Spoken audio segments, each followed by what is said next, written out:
అదే RTV app వార్తల్ని క్షణాల్లో చదివే అవకాశం ఉంటుంది. ఒక న్యూస్ పేపర్, ఒక టెలివిజన్ ఛానల్ మీ చేతుల్లో ఎప్పుడూ ఉంటాయి. నిన్నటి దిన కూటమి పార్టీలో సమావేశంలో తిరుపతి లడ్డులో జంతువుల నూనె వాడుతున్నారు ఇవన్నీ ఆరోపించిన మన చంద్రబాబు నాయుడు గారికి ఒకటే చెప్తున్నా, ప్రపంచవ్యాప్తంగా 100 కోట్లు హైందవులు దైవభక్తులుగా ఉన్నారు. ఈ అందరికీ నువ్వు చేసిన మాటతో దేవుని మీద కొంచెం లడ్డు మీద అనుమానాలు కలిగించే విధంగా ప్రవర్తించావు. ఒక్కటే అడుగుతున్నా చంద్రబాబు నాయుడు గారు, ఇప్పుడు మీరే అధికారంలో ఉన్నారు, మీరే సిబిసిఐడి ఎంక్వైరీ వేయండి. దీనిలో ఎవరిది తప్పున్నా వాళ్ళని ఉరితీయండి. మాదున్న మమ్మల్ని ఉరితి. హైందవ మతంకు, హైందవుల దేవుళ్లకు అన్యాయం చేసిన వాడికి ఇప్పుడు కూడా శిక్ష పడాల్సిందే, పడి తీరాల్సిందే. ఒక్కటి మటుకు చెప్తున్నాము, అది ప్రూవ్ చేసుకోలేకపోతే నువ్వు క్షమాపణ కోరి గద్దె దిగిపో. ప్రతి దాన్ని రాజకీయం చేసే నువ్వు, ప్రతి దానికి వైసీపీ పార్టీ నిందించే నువ్వు ఒక నాయకుడివా? ఏదో ప్రజలు మా మీద జగన్ రెడ్డి గారు చేసిన పథకాల మీద వాళ్ళు ఏదో కిక్కించి నువ్వు చెప్పిన ఆ 6 సూపర్తో నమ్మి వేసినారా కానీ నిన్ను జీవితంలో ఎవరు నమ్మలేదు చంద్రబాబు గారు.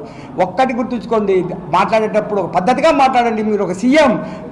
100 కోట్ల హైందవ భక్తుల మనోభావాలు దెబ్బతీసే పని నువ్వు చేశావు. ఈరోజు దయచేసి సిబిసిఐడి ఎంక్వైరీ చేసుకో, చూపించుకో, ప్రూఫ్ చేసుకో, శిక్ష విధించు. లేకపోతే నువ్వు క్షమాపణ చెప్పి దిగు.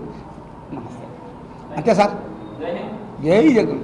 వస్తూ ఆ ప్రసాదంలో కూడా కలిసి ఉందని ఈరోజు దాన్ని కూడా రాజకీయం చేసినటువంటి ఇంత వయసు వచ్చినటువంటి చంద్రబాబు నాయుడికి అసలు ఆ దేవుడు క్షమించుతాడా లేదని కూడా ఆలోచించాల్సినటువంటి అవసరం ఉంది. ఒక్కటి మీ ద్వారా తెలియజేస్తున్నాను, ఈరోజు వెంకటేశ్వర స్వామి యొక్క ప్రసాదాన్ని తయారు చేయడంలో ఉక్రాణిమని దేవుని గుడి లోపలే ఉక్రాణిమని ఉంటుంది, అక్కడ ఉంటాయి ప్రసాదానికి సంబంధించినటువంటి సామాన్లను సపరేట్గా తెప్పిస్తారు.